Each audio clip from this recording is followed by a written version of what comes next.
कहाँ चले गया ये? अभी तक खाया नहीं है। सर ने पहले ही बोला था कि पानी में सांस मत रोका कर, बट ये सुनता ही नहीं है।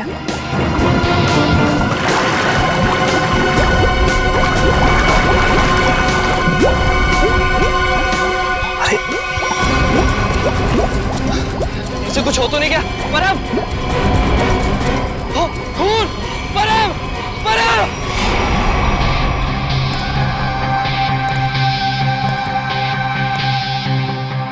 आप हैं झील के मालिक? हाँ सर, मेरा नाम जयंत है। ये दोनों लड़के मेरी अनुमति के बगैर मेरी प्रॉपर्टी में घुस आए और झील में तैरने लगे। बिना अनुमति आए इसका मतलब ये नहीं तैरने वाले लोगों की जान ले लो तुम। सर मैंने किसी की जान नहीं ली है। तुमने नहीं, तुम्हारी झील में रहने वाले उन मगरमच्छों ने जान ली है। और तुम्हें यहाँ पे बोर्ड लगा के रखना चाहिए कि यहाँ पे तैरना खतरनाक हो सकता है। सर सबसे पहले बात तो ये कि मेरी झील में मगरमच्छ तो क्या मछलियाँ भी नहीं है। और रही बोर्ड लगाने की बात, तुम दोनों ने इस बोर्ड की इज्जत नहीं की तो दूसरा बोर्ड लगाने का क्या फायदा? अगर तुम्हारी झील में मगरमच्छ नहीं है तो परम को किसने मारा? दिनेश एक बात बताओ, जब तुम्हारे दोस्त परम की लाश यहाँ पानी में ऊपर तैरने लगी तो आसपास कोई मगरमच्छ या बड़ी मछली को देखा ना? नहीं सर, बस परम को खून से लथपथ देखा सर, और कुछ नहीं सर। मतलब जो कुछ भी हुआ है इस झील के अंदर ही हुआ है। जरूर कोई ना कोई जीव जंतु है इस पानी के अंदर। ये गोताखोर कितनी देर में आने वाले? बस सर आने ही वाले। सर लाश देख के ऐसा लगता है कि इसकी मौत किसी मगरमच्छ या मछली के काटने से ही हुई है। सर पूरे शरीर पे गहरे निशान है। और सर शरीर के कई हिस्सों पर तो मांस ही नहीं है। मेरी झील में इतनी खतरनाक मछलियाँ और मुझे नहीं पता। इतने भोले मत बनो। इस तरह के मगरमच्छ और बड़ी मछलियाँ आसमान से नहीं टपकते झील में, खरीद के डाले जाते हैं। अगर तुम्हारे झील में जानवर निकला जिसका लाइसेंस नहीं है तुम्हारे पास तो खून का केस चलेगा तुम पे। खून का केस सर? हाँ खून का। सर गोताखोर आ गए।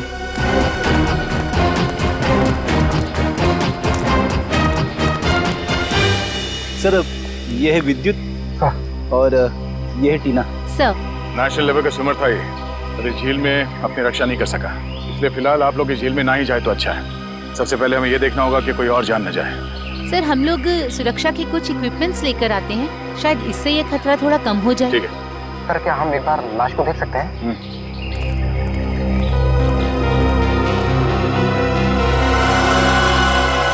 सर ये तो किसी अनजान से जानवर के काटने जैसा लग रहा है। मैंने इससे पहले कभी ऐसी मौत नहीं देखी।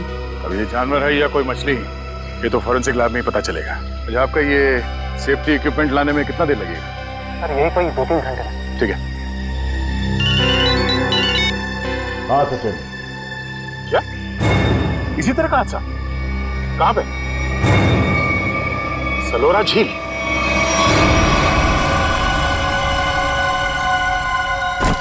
बिल्कुल वैसे ही हत्या हुई है, वैसे ही जैसे परम की हुई थी।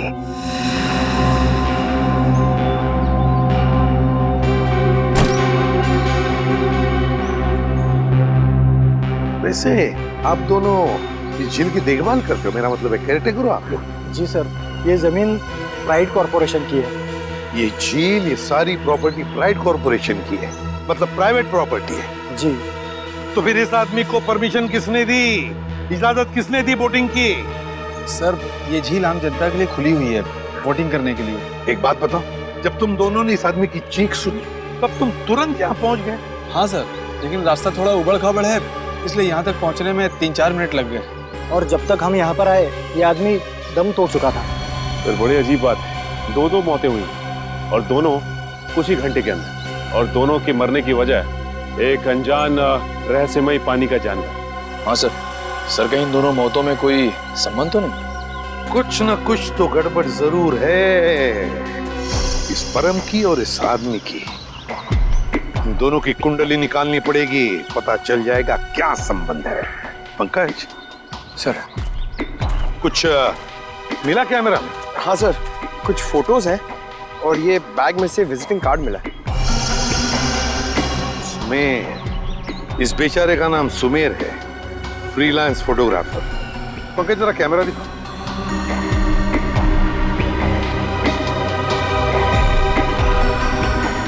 आखिरी फोटो लगता है ये धुंधला सा है। हाँ सर, सर लगता है सुमेर के मरने से ठीक पहले की फोटो है। काम करते हैं, मरीन एक्सपर्ट को बुलाते हैं और उससे कहते हैं कि दोनों झीलों का मुआयना करो, अच्छी तरह से चेक करो, पता तो चले है क्या इस झील के पानी के अंदर, है क्या वो जो ये हत्याएं कर रहा है। सर अब तक तो हम यही मानकर चल रहे थे कि इन दोनों की मौत पिराना मछलियों की वजह से हुई है, लेकिन ये जख्म तो कुछ और ही कहानी बता रहे हैं। हाँ तरीका देखा मैंने। अब देखो मिस्टर परिमल आ रहे हैं, क्या बताते हैं? सर आप परिमल जी को पहले से ही जानते हैं? हाँ बहुत पुरानी पहचान है मेरी उनसे, और पानी में रहने वाले जीव जंतुओं की बड़ी अच्छी जानकारी है। अरे आओ परिमल अभी तुम्हारे बारे में बात कर रहा था डॉक्टर तारिका से।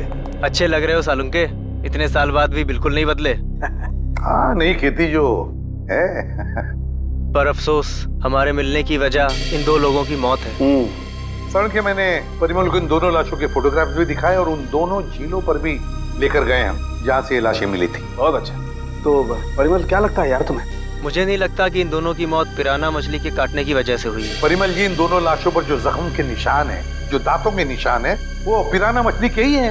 वो तो है, मगर पिराना मछली इंडिया में नहीं रह पाती। सर ये भी तो हो सकता है कि इन मछलियों को कोई दूसरे देश से लाया हो तस्करी करके। हो सकता है श्रेया, पर अगर कोई पिराना मछली को यहाँ पर लाया है तो वो मछली यहाँ पर जिंदा नहीं रह पाएगी। वो तो सिर्फ दक्षिण अमेरिकी नदियों में ही पाई जाती है, क्योंकि वहाँ के पानी में कुछ ऐसे मिनरल्स और तत्व होते हैं जो उसे जिंदा रखने में मदद करते हैं। हाँ बिल्कुल बिल्कुल, हम जानते हैं यार, ये सब जानते हैं, लेकिन यार एक काम करो ना, चेक कर लो एक बार प्लीज। हाँ चेक कर लेते हैं, चलो। ये देखो, ये है पिराना का जबड़ा। हम चेक कर लेते हैं कि इन दोनों पे पिराना ने हमला किया था या नहीं। प्लीज।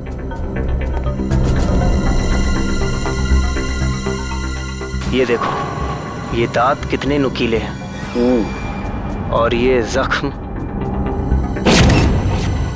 ये कैसे हो सकता है? क्या हुआ? ये जख्म तो हेनेक्स नाम के पिराना ने किया है। मगर ये हेनेक्स नाम का पिराना इंडिया में नहीं रह सकता। Oh yes. यार परिमल जी सिर्फ इतना बताओ कि इन दोनों की मौत पिराना मछली की वजह से हुई है या नहीं? हुई भी है और नहीं भी। अरे ये कैसा जवाब, हुई भी है या नहीं? पिराना मछलियाँ हमेशा झुंड में हमला करती हैं और मिनटों में शिकार का पूरा मांस खा जाती हैं। अगर इन दोनों पे पिराना मछलियों ने हमला किया है तो यहाँ पर तो सिर्फ उनके कंकाल ही होने चाहिए। सर यानी हम ये मान के चलें कि इन दोनों पे पिराना मछलियों ने हमला नहीं किया है? हाँ बिल्कुल बिल्कुल श्रेया, मुझे भी यही लगता है, क्योंकि इनके जख्मों पर मुझे कोई डीएनए भी नहीं मिला यार। ऐसा कैसे हो सकता है सालुंके साहब? अगर पिराना मछलियों ने इन्हें काटा है तो उनका डीएनए इनके जख्मों पे कैसे नहीं है? वही तो, काटने के निशान पिराना मछली के, मगर बाकी सारी बातें बिल्कुल पिराना मछली की नहीं। सर कहीं ऐसा तो नहीं कि उन दोनों झीलों में कोई ऐसी मछलियां हो जो पिराना की तरह हमला करती हो? अगर पिराना मछली नहीं तो फिर है क्या उस झील के अंदर? झील के अंदर घुस के देखना पड़ेगा।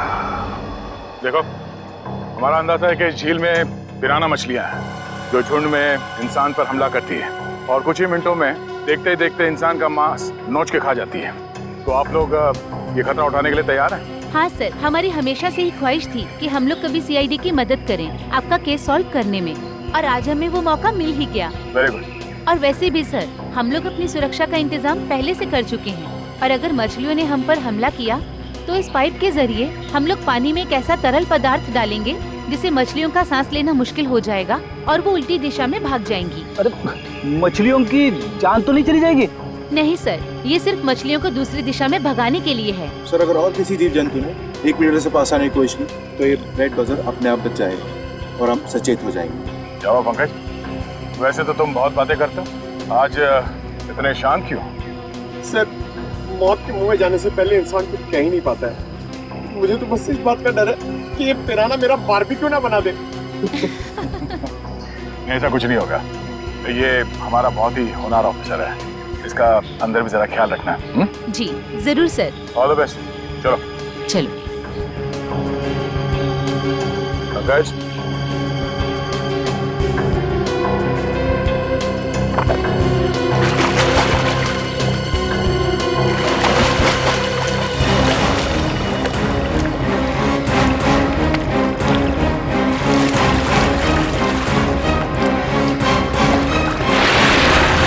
संभल के जाना, लगता है वो खूनी मछलियां इसी पानी में हैं। सब सुरक्षा की सारी व्यवस्था बराबर है? यस सर, हमने पूरी तैयारी कर ली है, खतरे की कोई भी बात नहीं। Great, good luck. चलो जाओ।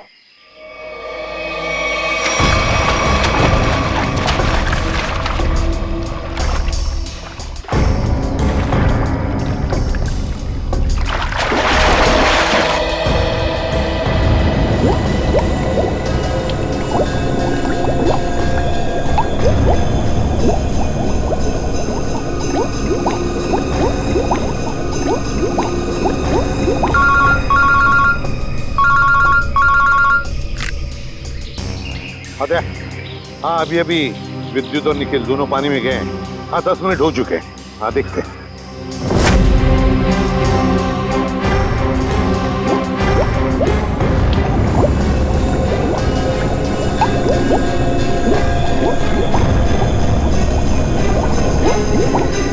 काफी टाइम हो गया सर।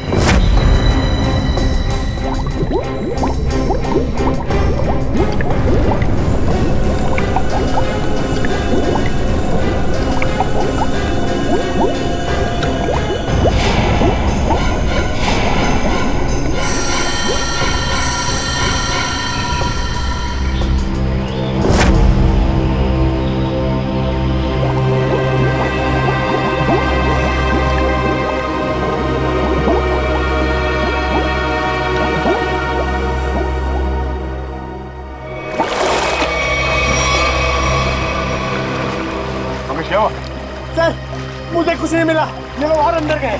अरे बाहर आ जाओ।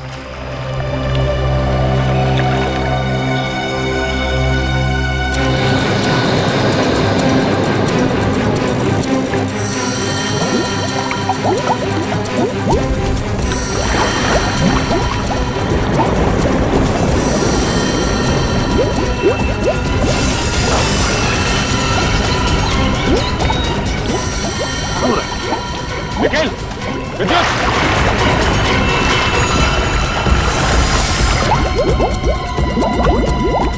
My God! जाओ जल्दी, एम्बुलेंस को फोन करो। निखिल! विद्युत! My God! निखिल! इधर आओ! निखिल!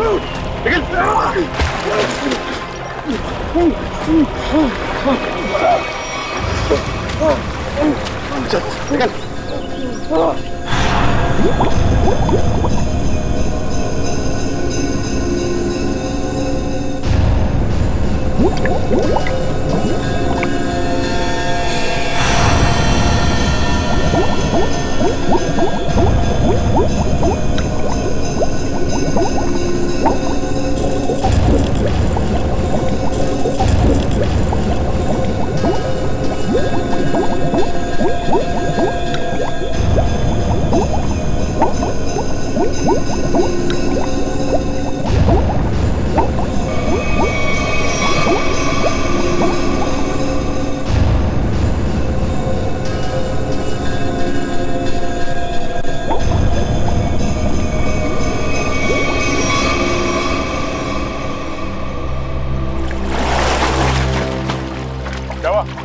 पानी के अंदर मछलियां हैं? सर मछलियां तो नहीं मिली, पर ये मछलियों का कंकाल और ये जंजीर मिली है। दिखाओ सर। मछलियों के कंकाल और ये जंजीर है? जिंदा मछलियां नहीं अंदर? सर हम लोग पानी की गहराई तक जाके आए हैं, लेकिन यहाँ पर जीव जंतु का नामो निशान तक नहीं है। मगर सर मछली का कंकाल तो मिला है। शायद जिस मछली ने परम को मारा वो खुद मर गई हो। नहीं फ्रेडी, माजरा कुछ और ही है। झील के नीचे मिली ये जंजीर कुछ और ही कहानी बता रही है, मगर क्या? एक मिनट प्लीज हटिए। हिम्मत मत हारना निखिल, कुछ नहीं होगा तुम्हें। घबराओ मत विद्युत, तुम्हें कुछ नहीं होगा। हटिए प्लीज।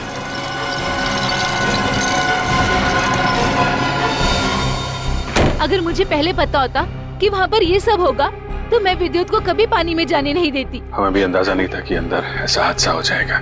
सर पानी में तो अनगिनत जीव जंतु होते हैं ना, कौन कब किस पे हमला कर दे कैसे पता चलेगा? एक बार ये ऑपरेशन ठीक ठाक हो जाए फिर इनसे बात करते हैं कि क्या हुआ था।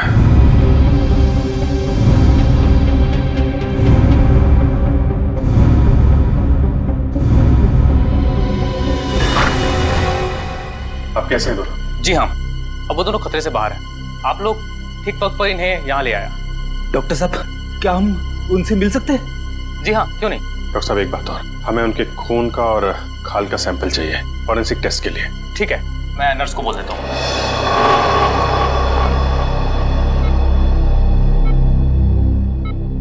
निखिल, विद्युत, तुम ठीक हो? कैसे हो? मैं ठीक हूँ सर, आप मेरी फिक्र मत करिए। हाँ टीना, मगर पता नहीं अब मैं दोबारा पानी में कब उतर पाऊंगा। ऐसी बातें मत करो, सब ठीक हो जाएगा। वो सब ऑर्डर करिए सर। लेटो आराम से। ऑर्डर ये है कि चुपचाप आराम करो, समझे? आराम कैसे कर सकता हूँ सर, मुझे काम पे आना है सर। तो फिर जल्दी ठीक हो जाओ। अरे फ्रेडी यार, इसको कुछ खिलाओ पिलाओ, हैं? हाँ हाँ सर, मैं अभी वाइफ को फोन करके बताता हूँ, वो निखिल के लिए असली घी का हलवा बनाए स्पेशल। एक बात बता यार, क्या वाकई झील में पिराना मछलियाँ थी?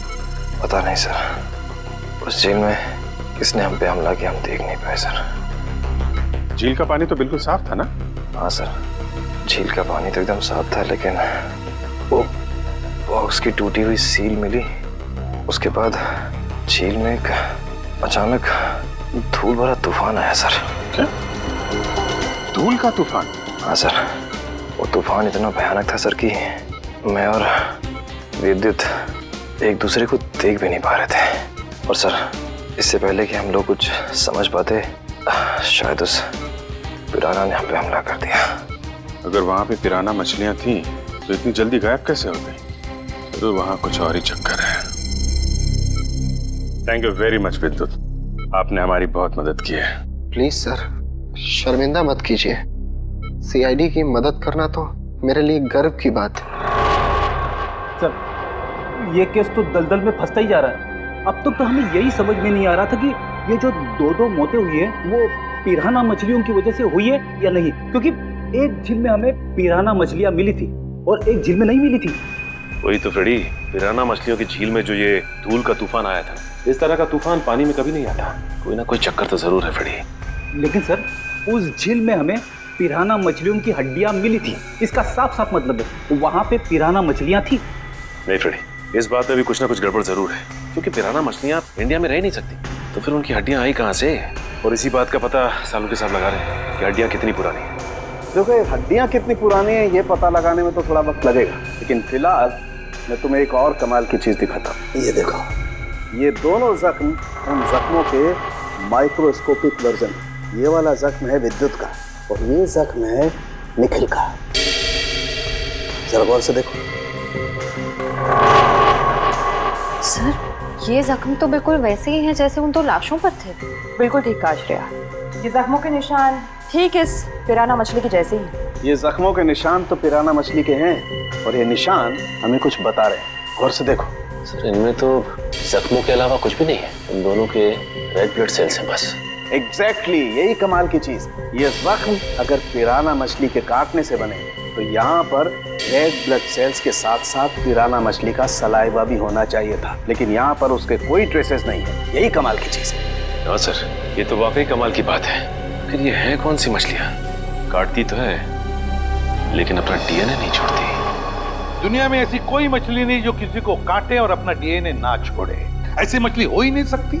इस जंजीर को और इस कार्गो के सील को देखकर लगता है कि ये सारा काम किसी मछली का नहीं, किसी इंसान का काम है। ये सर, इंसान पिराना मछलियों की तरह झुंड में आ रहे हैं और वो भी पानी के अंदर। अरे, ये सारा सामान पानी के अंदर कौन ले जा सकता है इंसानों के अलावा? मछलियां तो ये ले नहीं जा सकती। हाँ सर, और वो धूल वाला तूफान, वो भी किसी इंसान की ही करतूत है। सर, शायद वो धूल वाला तूफान इसलिए आता हो ताकि उस झील के अंदर जो भी हो उसे ये जंजीर और वो बॉक्स दिखाई ना देता हो। सर, हाँ, कुछ न कुछ तो चल रहा है इन दोनों झीलों की गहराइयों में। कुछ न कुछ तो चल रहा है हमारी आंखों से दूर, और इस सब पर पर्दा डालने के लिए रचा जा रहा है पिराना मछलियों का खेल। पिराना मछलियों का खेल।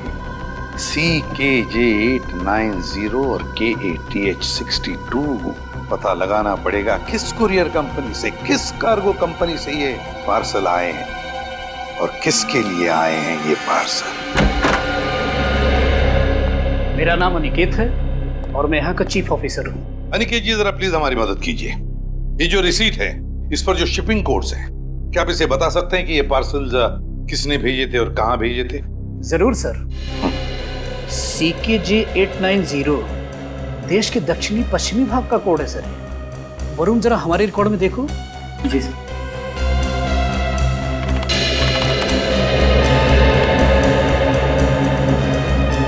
सर इन तीनों पे तो क्या? सर इन तीनों पे तो लाल निशान है। लाल निशान? हाँ सर, लाल निशान तो हम सिर्फ उस पार्सल पर लगाते हैं जो शिप से गायब या चोरी हो जाए। जो शिप में से गायब या चोरी हो जाते, तो आपके कहने का मतलब है कि ये तीनों पार्सल्स उस जहाज में से गायब हो गए? CKJ 890, CKJ 891, CKJ 892 ये तीनों पार्सल मुंबई पहुंचने से पहले शिप से गायब हो गए। और ये तीनों पार्सल कहाँ से भेजे गए थे? सर किसी महारा द्वीप से। महारा द्वीप? जी सर। किसे भिजवाए थे ये पार्सल? सर किसी रुसाली को, जो राजपूत नगर के बीच हाउस में रहती है। रुशाली, राजपूत नगर। जी कहिए। हम लोग CID से। CID? जी हाँ CID। हम रुशाली से मिलने आए हैं। कौन है हरिया? मेम साहब, ये लोग CID से आए हैं और रुशाली मेम साहब से मिलना चाहते हैं। CID से? नमस्ते सर, मैं नताशा, रुशाली की बहन। क्या काम था? हम लोग रुशाली से मिलने आए। मम्मी कौन आया है?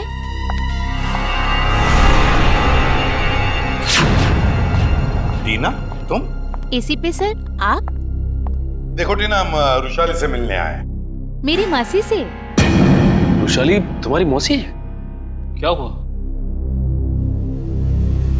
आप लोग कौन हैं? सर ये मेरे पापा हैं और पापा ये लोग CID ऑफिसर्स हैं। CID? और मेरे घर में? सर मुझे डाइविंग क्लासेस के लिए देरी हो रही है, क्या मैं जा सकती हूँ? ठीक है, जाओ। Thank you sir. Bye mama, bye papa. Bye बेटा, बाय। देखिए, हम रुशाली से मिलने आए हैं, हम उससे कुछ पूछना चाहते हैं। क्या आप रुशाली को बुला सकते हैं? रुशाली से? आप लोग आइए मेरे साथ। आइए। आइए सर।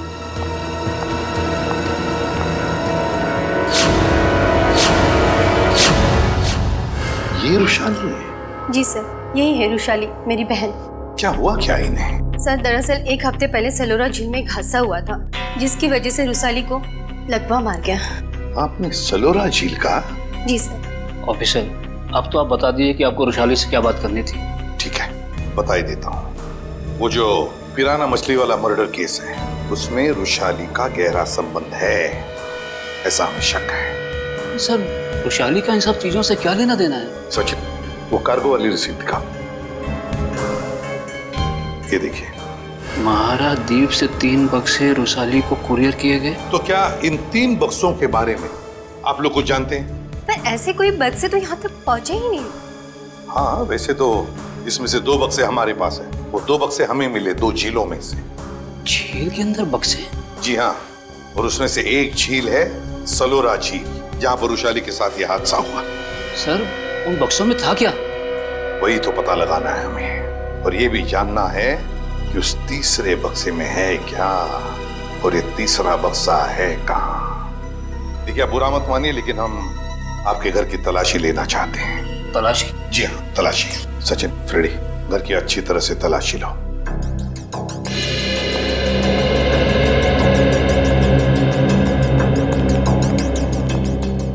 आप लोग रुशाली पे शक कर भी कैसे सकते हैं? वो तो चल भी नहीं सकती।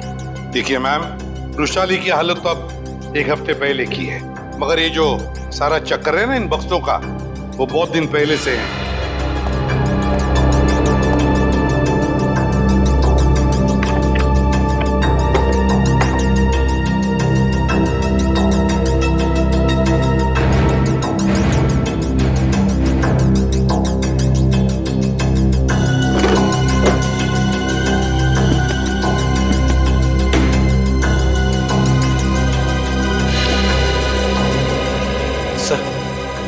बाहर के कमरे में कुछ नहीं है। बाहर कुछ नहीं है? ये देखो, यहाँ पे ये किताब मिली है जिसमें मुंबई की लेक्स, नदियों के बारे में, यहाँ तक कि समुद्र के बारे में लिखा हुआ है। ये किताब शायद अपने काम की हो, इसे रख लेते हैं।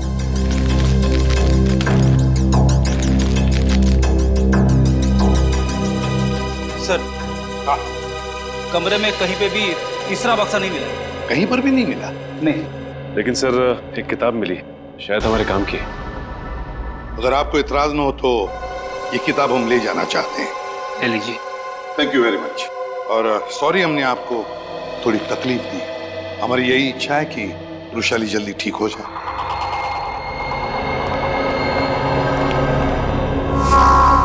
क्या हमारे द्वारा भेजे हुए पार्सल अभी तक मुंबई पहुंचे ही नहीं? ये कैसे हो सकता है? ऐसा हुआ है, जिस रुशाली के लिए ये पार्सल भेजे गए थे वो उस तक पहुंचे नहीं। आप जरा अपना रिकॉर्ड चेक कीजिए और बताइए वो तीनों पार्सल किसने भेजे थे। 1 मिनट सर। हेमंत, जरा चेक करके बताओ ये तीनों पार्सल किसने भेजे थे। Order number CKJ 890, 891, 892। Sir 9 Feb 2014 को ये पार्सल भेजे गए थे और मार्को नाम के किसी आदमी ने भेजे थे। मार्को? सर ये मार्को तो अक्सर हमारी कंपनी से पार्सल भेजता ही रहता है। क्या भेजा था इस मार्को ने, जरा रिकॉर्ड चेक कीजिए। सर रिकॉर्ड में कुछ नहीं लिखा क्या भेजा था। क्या आप लोग चेक नहीं करते कौन क्या भेज रहा है? बिना बक्से चेक किए आपने मुंबई भेज दिए? एक्चुअली सर बक्से में क्या सामान है इसकी जांच तो सिक्योरिटी ऑफिसर राजेंद्र ही करते हैं। हाँ सर, राजेंद्र मार्को को अच्छी तरह से जानता था, इसलिए शायद उसने जांच नहीं की होगी। बुलाइए जरा इस राजेंद्र को। सर वो 1 हफ्ते की छुट्टी पे है। छुट्टी पे? हाँ सर, वो फोन भी नहीं उठा रहा है। सर जरूर ये राजेंद्र को चूम करके भागा है। हो सकता है। उसके घर जाके देखा आपने? जी सर, घर में ताला बंद है, शायद वो कहीं बाहर गया होगा। इस मार्को का एड्रेस दीजिए जरा। सॉरी सर, हमारे रिकॉर्ड में उसका कोई एड्रेस नहीं। ये कैसा रिकॉर्ड रखते हैं आप लोग? कुछ भी नहीं है आपके पास? ये CCTV कैमरा जो लगा हुआ है ये तो चल रहा है ना? जी सर। इसकी फुटेज देखनी है हमें। सही। इसमें से मार्को कौन है? सर ये आदमी जिसने पीले रंग की टी-शर्ट पहनी हुई है यही मार्को है। वही जिसके कंधे पे बैग है? जी हाँ। पॉज करो जी और जूम करो इसके बैग, क्या रखा है इसमें? सर ये एक टॉर्च है। टॉर्च और पीले रंग का हेलमेट। ये मार्को कहीं किसी खान में काम करता है क्या? Mine worker sir. Mine worker. इस टापू पे कहीं कोई खान है क्या? हाँ सर, यहाँ से 200 किलोमीटर दूर एक सोने की खान है। सोने की खान? ठीक है ठीक है, जैसे आपको कुछ और पता चले मुझे तुरंत बताइए। ठीक है, थैंक यू। सर सर ये मार्को किसी सोने की खान में काम करता है। अच्छा सर, कहीं वो रुशाली को इस कार्टन में सोना ही तो नहीं भेज रहा था? तो रुशाली बता सकती है ना, मगर वो बताने की हालत में ही नहीं है। हमें पता लगाना पड़ेगा क्या था उन बक्सों में। सर रुशाली का इस जुर्म में कहीं ना कहीं तो हाथ जरूर है। उसके साथ दुर्घटना हुई थी सलोरा झील में, ये कोई संयोग नहीं हो सकता। हाँ सर, शायद इसके बारे में उसके घर वाले कुछ बता सके। हाँ, लेकिन मगर उसके घर वाले तो कहते कि उन्हें उन बक्सों के बारे में कुछ पता ही नहीं। तो सबसे दिलचस्प बात मुझे लगी वो है टीना, वो डाइवर, वो गोताखोर। वो निकलती है रुशाली की भतीजी। रुशाली का सलोरा झील में एक्सीडेंट और टीना और रुशाली का रिश्ता, कहीं ना कहीं इन दो बातों का संबंध है। कुछ ना कुछ तो गड़बड़ जरूर है। सर टीना को ब्यूरो में बुलाकर पूछताछ करें? करेंगे, लेकिन अब नहीं, जब वक्त आएगा तब करेंगे। उस कुरियर कंपनी ने हमें बताया था कि रुशाली को 3 बॉक्सेस भेजे गए थे, 3, और हमें मिले हैं 2। तीसरा बॉक्स गया कहाँ? तीसरा बॉक्स गया कहाँ? सर शायद ब्लू क्रीक और सलोरा झील की तरह किसी तीसरे झील में छिपा के रखा हो। बिल्कुल सही फ्रेडी, किसी तीसरी झील में ही छुपाया गया है वो बॉक्स। और वो कौन सी झील है ये बताएगी ये किताब जो हमें रुशाली के घर से मिली। अब ये देखो, देखो इस पन्ने को, क्या लगता है तुम्हें? है? हाँ सर, ऐसा लग रहा है किसी पुरानी किताब से निकाल के लगाया गया हो। बिल्कुल किसी पुरानी किताब का ही पन्ना है ये। और तो और इसके ऊपर जो नंबर लिखा है ना पिछले ना अगले पन्ने से मेल खाता है। और फिर ये नंबर है इस पन्ने पर 1902। 1902 क्या हो सकता है बताओ? 19 फरवरी, 19 फरवरी है ना? और परम की मौत हुई थी 20 फरवरी। 20 फरवरी को। अब दिखाता हूं दूसरा पन्ना। बिल्कुल वैसा ही पीला, और इस पर नंबर लिखा है 2102, मतलब 21 फरवरी। मगर सर सुमेर की मौत हुई 20 फरवरी को, और इन पन्नों के हिसाब से उन दोनों की मौत होनी चाहिए 19 और 21 फरवरी को। नहीं निखिल, यही तो गलती कर रहे हो तो। 19 फरवरी और 21 फरवरी ये 2 तारीखें उन दोनों की मौत की नहीं, ये तारीखें हैं उन बक्सों को जेल से निकालने की। मतलब सर इस किताब में एक पीला पन्ना और होगा जो हमें बताएगा कि ये तीसरा पार्सल कब और कौन से झील में से निकाला जाएगा। बिल्कुल सही, रेडी। और ये रहा तुम्हारा तीसरा पन्ना, बिल्कुल वैसा ही पीला, और उसके ऊपर नंबर है 0203। 0203 मतलब 2 मार्च। बिल्कुल 2 मार्च तारीख है जिस दिन मुजरिम आएगा पिप्पी झील पर वो तीसरा बक्सा निकालने के लिए। आज से बिल्कुल 48 घंटे बाद पिप्पी झील। आसान के बोल क्या 15 साल पुराना? अच्छा ठीक है, थैंक यू। क्या हुआ सर? साउंड के बता रहा था कि उस झील में जो पिराना मछली के कांटे हैं ना, वो 15 साल पुराने हैं, और किसी ने वो 15 साल पुराने कांटे उस झील में लाकर डाले ताकि हम गुमराह हो जाए। पता लगाना पड़ेगा है कौन इस शहर में जो पिराना मछली की तस्करी करता है। साहब मच्छी के भाव का कुछ कीजिए साहब, आपका भाव सबसे ज्यादा है, इसीलिए कोई ग्राहक मछली खरीदने नहीं आता। अरे मंगू, सबसे उम्दा किस्म की मच्छी बेचता हूँ मैं, भाव तो ज़्यादा होगा ही, और ये तो तू भी जानता है, आज नहीं तो कल ग्राहक तो वापस आएगा ही, बस तू मन लगा के काम कर। ये भी कोई बोलने की बात है साहब, आप बस मेरा ध्यान रखिए।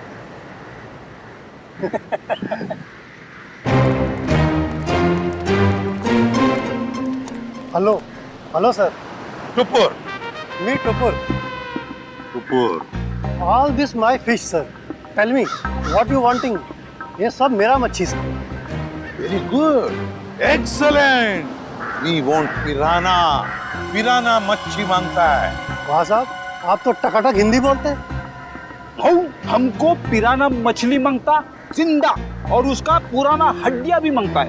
मिलेगा ना सर, क्यों नहीं मिलेगा। अभी कुछ दिन पहले मैंने किसी को पिराना मछली का 1000 कंकाल बिका था। 1000? यस। किसको दिया था? Who is that man? आप आम खाइए ना सर, गुठलियां क्यों गिरते हैं? दिखाओ मेरे द पिराना मच्छी। ये देखिए सर, इधर आइए।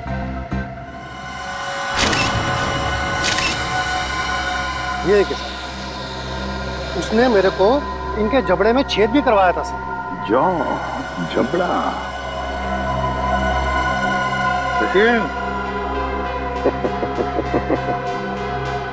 अब अगर तू अपनी सलामती चाहता है तो जिसने भी ये खरीदा है बुला से। आप तो एकदम अच्छी हिंदी बोलने लगे सर। सिर्फ हिंदी अच्छी नहीं बोलते हम, तुम जैसे लोगों तक पहुंचने का सीआईडी का तरीका भी अच्छा है, समझे? सीआईडी? हाँ सीआईडी। तो बताओ कौन है ये खरीदार जिसने 1000 पिराना मच्छी के कंकाल खरीदे थे? बताओ जल्दी बताओ। सर वो एक वैज्ञानिक है और वो समुद्र के जीव जंतुओं के बारे में बहुत कुछ जानता है। वैज्ञानिक है? जी। दिखता कैसा था वो? बस ऐसे मामूली सा दिखता है। मैं उसके हुलिये के बारे में बात कर रहा हूँ। बोल। सर वो करीब 5 फुट 9 इंच कद है, गोरा सा है, भारी शरीर और बड़ी बड़ी मूछें हैं सर। गोरा सा, भारी बदन, लंबी मूछें। मुझे कुछ याद नहीं आ रहा। कोई बात नहीं, सीआईडी ब्यूरो में अच्छों की याददाश्त वापस आ जाती है। पंकज ले चलो इसे। नहीं मैं बताता हूँ, वो मार्को ने मुझे 10 लाख रुपए दिए थे उसे वो सोना देने के लिए। मार्को सोना लेके कहाँ गया? पता नहीं सर। पता नहीं? बोल कहाँ गया? मैं वाकई नहीं जानता। मार्को का नंबर और एड्रेस तो होगा ना तेरे पास? नहीं सर, बस इतना मालूम है कि वो स्टेट मैरिनर सेंटर में काम करता है, मुंबई में। State Mariner centre, Mumbai. ठीक है। मुझे तो यकीन नहीं हो रहा कि मार्को जैसा प्रतिभाशाली जीव वैज्ञानिक ऐसा जुर्म करेगा। ये सुन के मुझे बड़ा धक्का लगा है। जुर्म तो किया है उसने, सोने की तस्करी में बहुत बड़ा हाथ है उसका। उसके बारे में कोई खबर? जी नहीं, क्योंकि जब से वो महाराद्वीप से वापस आया है वो एक बार भी यहाँ नहीं आया, फोन भी नहीं उठा रहा और घर पे भी नहीं है। सर, इस मार्को को ढूंढेंगे कहाँ?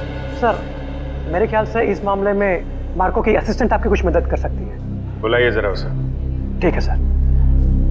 अरे वो रही टीना, जरा यहाँ आना। सीआईडी? टीना जी, आप यहाँ भी मौजूद हैं? लगता है आपकी और सीआईडी की किस्मत की राहें आपस में जुड़ गई हैं। तभी तो हर जगह आपके दर्शन हो रहे हैं। कमाल है सर, टीना जी गोताखोर भी है, वृषाली की भतीजी भी है और मार्को की असिस्टेंट भी है। इन सब कामों के लिए इन्हें तो मेडल मिलना चाहिए। सोने का मेडल दो इनको। आखिर ये और मार्को दोनों सोने की ही तस्करी तो कर रहे हैं। सोने की तस्करी? रुकिए यहीं, आगे मत। तुम्हारा सारा खेल खत्म हो चुका है, समझे? मार्को कहाँ है? सर, मैं सच कह रही हूँ, मुझे नहीं पता। कब से कर रहे हो तुम लोग ये सब? सर, मैं तो अपनी डिग्री के लिए उनको असिस्ट कर रही थी। वो जैसे जैसा बोलते गए मैं वैसा करती गई। किसी भी जुर्म के बारे में मुझे कुछ नहीं पता। अच्छा, और क्या कहते थे वो तुम्हें करने के लिए? सर, मेरा काम है उस झील से निकले हुए बक्सों को अपने असली खरीदारों तक पहुंचाना, और कुछ नहीं। और ये नकली पिराना का क्या चक्कर है? सर, नकली पिराना के हमले का इस्तेमाल हम लोग सोने की सुरक्षा के लिए करते हैं, ताकि कोई उसे लेकर न चला जाए। और तुम्हें पता चल चुका था कि सीआईडी सेलोरा झील आने वाली है, इसलिए तुमने गुंडों से कह के नकली पिराना का हमला करवाया। अब बताओ, अगला पार्सल कब उठाना है? कौन सा अगला पार्सल सर? पिप्पी झील का पार्सल। पिप्पी झील का पार्सल? मतलब सर, आप लोगों को सब कुछ पता चल चुका है? कब आने वाला है वो पार्सल?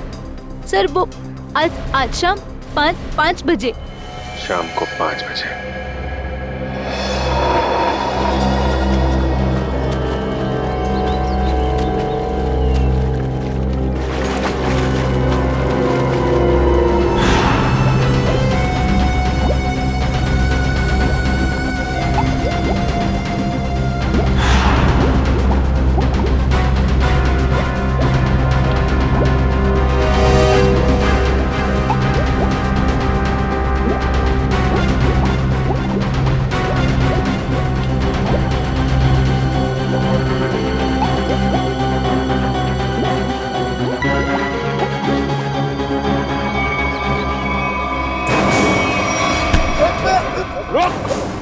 सचिन, पंकज, जल्दी जल्दी जाओ पानी में। मार्को पानी के अंदर। संभल के, छोड़ो मत उसे।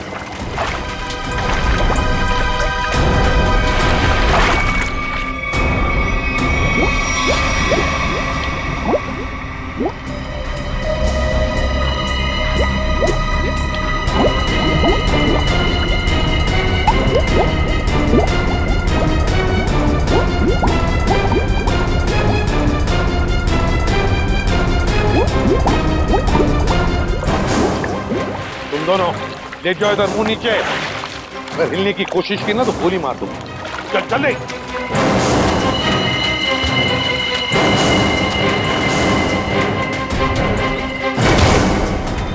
मार्को जी, तलाश थी तुम्हारी, आ गए ना भाग में।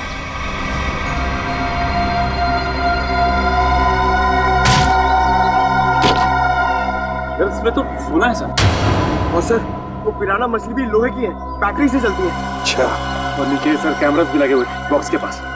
सोना को सुरक्षित रखने के लिए लोहे की पिराना मछलियां और अंडर वाटर कैमरा। बता, सच सच बता जल्दी। हाँ, सोने को कोई और न चुरा ले, इसलिए पिराना मछलियों का खेल खेला और कैमरास भी लगवाए, ताकि अगर सोने तक कोई पहुंचे तो तुम पिराना मछलियों से उस पर हमला करवा। हाँ, इसे मैं 2 किलोमीटर दूर से भी ऑपरेट कर सकता था। वाह रे वाह, तुम्हारे इस कमीनेपन की वजह से 2 लोगों की मौत हुई और मेरे 2 ऑफिसर्स निखिल और विद्युत घायल हो गए। तुमने सोने की खान के प्रोजेक्ट हेड को अपने प्लान में शामिल कर दिया और शिपिंग कंपनी के सिक्योरिटी ऑफिसर को घूस खिला दी, ताकि तुम ये अपना सोने का बक्सा पानी में छुपा सको। अबे लंगूर की दुम, पता इस पूरे प्लान के पीछे लंगूर कौन है? असली लंगूर, क्योंकि ये काम तुझे। यहाँ क्या कर रहे हैं बक्से? सोना खरीदारों के पास पहुंच गया था बॉस, मगर वापस आ गया। वापस आ गए मतलब? ये क्या उड़ के आ गए? उड़ के नहीं, तैर के, झील में तैर के। सीआईडी, टीना तुम? मार्को, तुमने इतना बड़ा धोखा किया मेरे साथ? धोखा इन्होंने नहीं, आपने मेरे साथ किया है पापा। सोने की तस्करी में अपनी बेटी को ही फंसा दिया। टीना, तुम मुझे कुछ नहीं सुनना है। और रुशाली मासी, उनकी इस हालत के जिम्मेदार भी आप ही हैं। हाँ, मैं हूँ जिम्मेदार। रुशाली की इस हालत का जिम्मेदार भी मैं हूँ, क्योंकि मैं बड़ा आदमी बनना चाहता था, पैसा कमाना चाहता था, और मुझे ये रास्ता ठीक लगा, इसलिए मैंने इसे चुन लिया। क्या बात, पैसों के लालच में खून के रिश्तों को भूल गए? रिश्ता? कैसा रिश्ता? टीना मेरी सगी बेटी नहीं है। अरे ये तो सौतेली बेटी है, सौतेली। सौतेली? तो क्या हुआ, है तो बेटी ना। तुम सीआईडी वालों ने मेरे निजी मामलों में दखल देकर अच्छा नहीं किया है। मेरा सारा बना बनाया खेल बिगाड़ दिया तुम लोगों ने। अरे देख क्या रहे हो, इसकी सजा दो ना, मारो।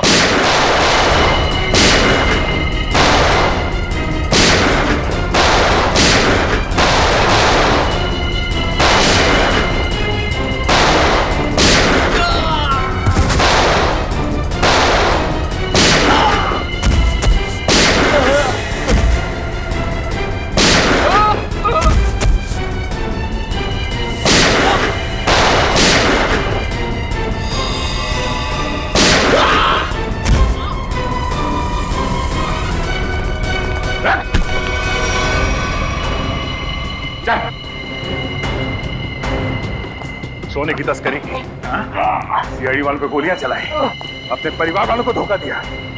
तेरी जुर्म की लिस्ट तो बहुत लंबी है, मगर अफसोस उससे भी लंबा मेरा ये हाथ है।